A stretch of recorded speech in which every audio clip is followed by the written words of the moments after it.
అందరికీ జై శ్రీరామ్.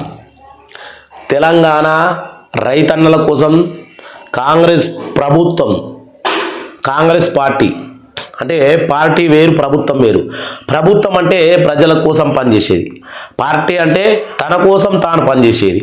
ప్రజలారా, ఈరోజు తెలంగాణ ప్రభుత్వమా లేకపోతే కాంగ్రెస్ పార్టీయా? ఈ విషయాన్ని ఈ వీడియో చూసిన తర్వాత మీరే చెప్పగలుగుతారు. ఎందుకంటే ఎగ్జిట్ పోల్స్ ఏవైతే ఉన్నాయో జూబ్లీహిల్స్ ఎన్నికల కోసం మొత్తానికి కాంగ్రెస్ వైపు చూపించినాయి. కాబట్టి ఈరోజు రైతు భరోసా గురించి మనకు లేటెస్ట్గా ఫ్రెష్ అప్డేట్ రావడం జరిగింది.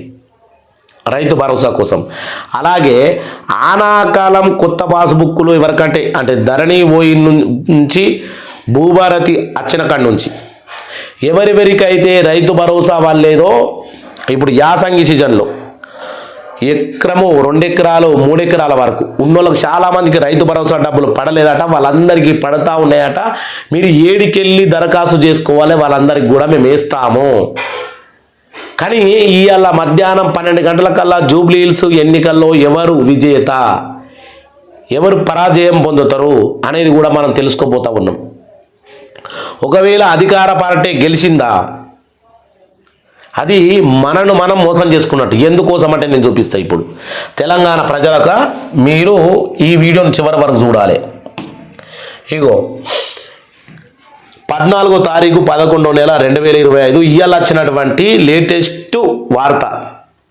ఒక పత్తి రైతుల ఆవేదన. పొట్ట నింపని పత్తి, ఎకరానికి 3 క్వింటాలే దిగుబడి. 3 ఎకరాల్లో పత్తి పంట వేసా, వాతావరణం అనుకూలించకపోవడంతో సరైన దిగుబడి రాలేదు. ఎకరానికి 3 క్వింటాలు మాత్రమే దిగుబడి వచ్చింది. పత్తి చేను ఉంచిన లాభం లేదని ఆవేదనతో దున్నేసి మొక్కజొన్న వేసా అని చెప్తున్నటువంటి కత్తుల మల్లయ్య, ఇప్పెగూడెం, జనగామ జిల్లా. ఇక్కడ ఖమ్మం జిల్లా చింతకాని మండలం లచ్చగూడెంలో పత్తి పంటను దున్నేస్తున్న దృశ్యం. అంటే ఇట్లా జిల్లాల వారీగా జనగామ కావచ్చు, ఇక్కడ చూసుకుంటే ఖమ్మం జిల్లా కావచ్చు, ఇంకా నల్గొండ కావచ్చు, ఉమ్మడి నిజామాబాద్ జిల్లా కావచ్చు, ఎక్కడ చూసినా కానీ అటుపోతే కరీంనగర్ జిల్లాలో కూడా పత్తి పంట బాగానే పడుతుంది. పత్తి పంట వండే ప్రతి జిల్లాలో ఇదే దృశ్యము. పత్తి దిగుబడి లేదు. మరి దీని గురించి ఎవడు అడుగుతా ఉన్నాడు అంట. తెలంగాణ రైతుల దగ్గరికి వచ్చి మీకు ఏం జరిగింది, ఏం కథ అని అడిగే ఒక్క మంత్రి, ఒక్క ఎమ్మెల్యే, 119 మంది ఎమ్మెల్యేలను గెలిపిస్తే 2,68,000 రూపాయల జీతం తీసుకుంటున్నటువంటి మా జీతగాళ్ళు ఏం చేస్తూ ఉన్నారు ఈరోజు అంటే వాళ్ళ విలాసాలకు విందుల కోసం మాటలు మాట్లాడుతూ ఉన్నారు.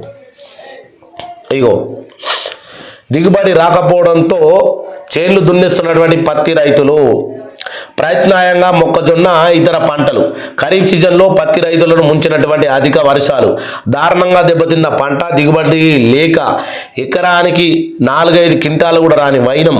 మొక్కజొన్న ఎంత దిగుబడి వస్తుందో అని ఆశతోటి వేస్తూ ఉన్నారు. ఇది ఇయ్యాలని వచ్చింది కదా, నేనది పెట్టింది కాదు కదా.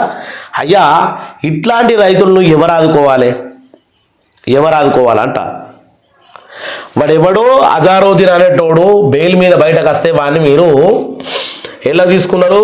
ఇగో ఎన్నికల ప్రచారంలో అజారుద్దీన్ అని నేను మంత్రిగా ప్రమాణ స్వీకారం చేసినటువంటి విషయము హాజరైన ముఖ్యమంత్రి రేవంత్ రెడ్డి, అట్నే మంత్రులు ఆయనకేమో నీకు ఓట్ల కోసం ముస్లింల ఓట్లు కావాలి, అజారుద్దీన్ గారికి మంత్రి పదవి ఇచ్చినావు. అట్లనే నవీన్ యాదవ్ను బీసీ బిడ్డను నిలబెట్టినావు, ఎందుకంటే బీసీల ఓట్లు కావాలి. మైండ్ రాజకీయం ఆడుతూ ఉన్నావు. ఇక్కడ ఏదైతే మనకు మొన్న వరదఘాతుకానికి గురైనటువంటి సమయంలో ఇచ్చినటువంటి వార్త ఇది. ఎకరానికి 10,000 పంట నష్ట పరిహారము, నీట మునిగిన ఇంటికి 10,000, నిరాశ్రయులైనటువంటి వాళ్ళకు ఇందిరమ్మ ఇండ్లు, మృతుల కుటుంబాలకు 5 లక్షలు, 12 జిల్లాలో తీవ్ర నష్టం జరిగింది. మేము దాన్ని సర్వే చేయించినామని చెప్పినటువంటి ముఖ్యమంత్రి యాడున్నవి ఇయ్యాలి నువ్వు?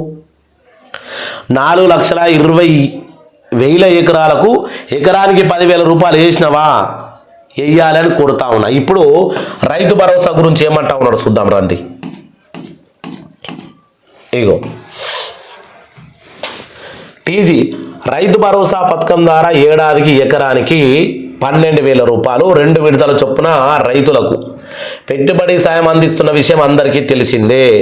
అయితే నవంబర్లో ప్రారంభమయ్యే రబ్బీ సీజన్ ముందే ఈ నెల యాసంగి సీజన్ ప్రారంభమైంది. కొంతమంది దున్నుతా ఉన్నారు, తుకాలు పోస్తూ ఉన్నారు. ఈ సీజన్ ముందే రైతుల ఖాతాల్లో నిధులు విడుదల చేయాలని ప్రభుత్వం భావిస్తున్నట్లు తెలుస్తూ ఉంది. ఒకవేళ డిసెంబర్లో స్థానిక ఎన్నికలకు వెళితే ప్రభుత్వ పథకాల కింద రైతుల ఖాతాల్లో ఆర్థిక బదిలీలు చేయలేము కాబట్టి ఈ నవంబర్లోనే రైతు భరోసా విడుదల చేయాలని చెప్తా ఉన్నారు.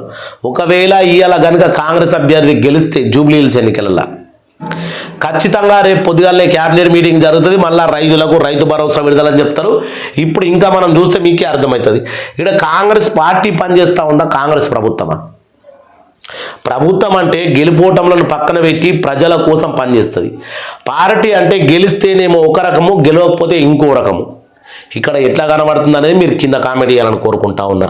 ఇంకా ఇక్కడ చూసుకుంటే స్థానిక ఎన్నికలు వెళ్తే ప్రభుత్వ పథకాల కింద రైతులకు ఖాతాల్లో నిధులు బదిలీ చేయలేము కాబట్టి ముందుగానే నిధులు బదిలీ చేసేందుకు ప్రయత్నాలు ప్రణాళికలు వేస్తున్నట్లు సమాచారము. ప్రణాళికలు చేస్తూ ఉన్నారట. నేనేమంటా ఉన్నా, ఇవాళ మధ్యాహ్నం జూబ్లీహిల్స్ ఎన్నికలు ఇటో అటో తేలిన తర్వాత ఖచ్చితంగా మనకు దీని గురించి తెలుస్తుంది. ఇది నేను చెప్పింది అయ్యా, సిగ్గు నాకుండన్నా, నేను రైతును కాబట్టి నేను ఓటేసిన పార్టీకి ఉండన్నా, లేకపోతే నేను గెలిపించిన ఎమ్మెల్యేకుండా మీరే అర్థం చేసుకోవాలి. కొత్తగా పాస్బుక్ తీసుకున్న వారికి కొత్తగా పాస్బుక్ తీసుకున్న రైతు భరోసా పథకానికి దరఖాస్తు చేసుకున్న వారికి కూడా డబ్బులు జమ కాలేదు. ఎకరము 2 ఎకరాలు 3 ఎకరాల లోపు భూమున్న రైతులకు అకౌంట్లో డబ్బులు ఎప్పుడో జమ కావాల్సింది ఉండగా కాలేదు. తాజాగా అలాంటి రైతుల ఖాతాల్లో కూడా నిధులు జమ అవుతున్నాయని కొత్తగా పాస్బుక్లు తీసుకున్న వారికి సంబంధిత ఏఈఓ వ్యవసాయ విస్తీర్ణ అధికారి దగ్గరికి వెళ్ళి తద్వారా రైతు భరోసా పథకానికి దరఖాస్తు చేసుకొని వారి బ్యాంకు అకౌంట్ను చెక్ చేసుకోవాలని అధికారులు తెలుపుతా ఉన్నారు. ఎక్కడి నుంచి వస్తూ ఉంది ఇది? తెలంగాణ రైతాంగమా, మీరు ఒక్కసారి ఆలోచన చేయాలి. ఎక్కడి నుంచి వస్తూ ఉన్నాయి ఈ ఆలోచనలు, ఎక్కడి నుంచి వస్తూ ఉన్నాయి ఈ బుద్ధులు? ఎప్పుడో వానాకాలం సీజన్లో మనము జూన్ జూలైలో అప్లై చేసుకుంటాం రైతు భరోసాకు అప్లై చేసుకున్న వాళ్ళకు డబ్బులు అప్పుడు రాకపోతే ఇప్పుడు పోయాట ఏఈఓ అధికారి దగ్గర మనం ఎంక్వైరీ చేసుకున్న తర్వాత నాకు డబ్బులు ఎందుకు రాలేవని అడిగితే ఎకరము 2 ఎకరాలు 3 ఎకరాలు ఇలా ఎకరాల వారీగా మీకు డబ్బులు బ్యాంకు ఖాతాలో జమ కాబోతా ఉన్నాయి. మీరు వెళ్ళి గొర్రెల లెక్క వాళ్ళ దగ్గర ఎంక్వైరీ చేసుకోరని ప్రభుత్వ అధికారులు సెక్రటరీ ఏరియా నుంచే కదా మీరు ఇచ్చేది. ఇక మరి ఇప్పుడు ఏడికండమో ప్రతి మంత్రి శాఖ కూడా సెక్రటరీ ఏరియాలో ఉన్నది. తుమ్మల నాగేశ్వరరావు సారు నీ వ్యవసాయ శాఖ యాడుంది చెప్పు, మరి ఆడికనత్తం మేము. సెక్రటరీ ఏరియాలో ఉందా, అసెంబ్లీలో ఉందా, నీ ఇంటికాడ ఉందా, యాడుంది చెప్పు నీ యొక్క వ్యవసాయానికి సంబంధించినటువంటి అధికారులు. ఇది తెలంగాణ రైతాంగం అంతా కోరుకుంటా ఉన్నారు. పంట నష్ట పరిహారం బరబ్బర్ రావాలి. ఎవరైతే పత్తి రైతులు నిరాశలై మొత్తం ఆగమాగమైపోతా ఉన్నారో వాళ్ళకు చెయ్యాలి. ఇంకో విషయం చెప్తా ఉన్నా, ఇప్పటికీ 4 రోజులకోలే వడ్లు కాంటలు బంద్ చేసిండ్రు. వడ్లు కొనుగోళ్ళు బంద్ చేసిండ్రు. వాళ్ళకు నువ్వు ఏం సమాధానం చెప్తావో నా వడ్లతో సహా నేను కూడా వడ్ల కుప్ప ఇయ్యాల మరి ఫోన్ అత్తదారాదని చూస్తూ ఉన్నా. ఐకేపీ నుంచి ప్రైవేటు ఐకేపీ వ్యక్తి మా ఊరిని దరిద్రం చేసేసిండ్రు. అది అమ్ముడు ఓవు లేదు. వడ్లు 17-16 మ్యాచ్లు వస్తే రైతు ఓకే, వానలు అట్ట దెబ్బతీసినాయంటే మీ అధికారి యంత్రాంగం మీరు చేయబట్టి ఇట్లా దెబ్బతింటా ఉన్నాము. ఎప్పుడు మా అడ్లు కొంటారు, ఎప్పుడు మా ఖాతాల్లో డబ్బులు పడితే మేము ఎప్పుడు బాగుపడతాం అనేది తుమ్మల నాగేశ్వరరావు గారు మీరు చెప్పాలి. లేకపోతే మీ యొక్క పర్సనల్ నంబర్ కూడా పేపర్కి వార్తాపత్రిక ఇవ్వాలి. అప్పుడు ఎంతమంది ఫోన్ చేస్తారో ఒకసారి నువ్వు వినాలిగా. ఇది తెలంగాణ రైతుల ఆవేదన కాదు, ఒక రైతు ఆవేదన. ఎందుకంటే ఆ తెలంగాణలో నేను కూడా ఒక రైతునే కాబట్టి. సరే, ఇది ప్రతి ఒక్క రైతుల ఆవేదన. రైతుల ఆవేదానికి గురిగాకముందే మీరు రైతులను ఆదుకోవాలని కోరుకుంటా ఉన్నా. తెలంగాణ రైతాంగానికి అందరూ బాగుండాలి, అందులో నేను ఉండాలని మాట్లాడుతున్నా. ఇటువంటి వీడియోలను షేర్ చేయండి. మంత్రుల గ్రూపులు, మా అన్న గ్రూపు, మా తాత గ్రూపు అని మీరు చెప్పుకున్నట్టు మీ మంత్రుల గ్రూపులకు, మీ ఎమ్మెల్యే గ్రూపులకు, మీ నియోజకవర్గం గ్రూపులకు షేర్ చేయాలని కోరుకుంటా ఉన్నా. ప్రతి ఒక్క రైతన్న ఈ వీడియో చూసిన వెంటనే షేర్ చేయాలని కోరుకుంటా ఉన్నా. జై శ్రీరామ్, జై శ్రీరామ్.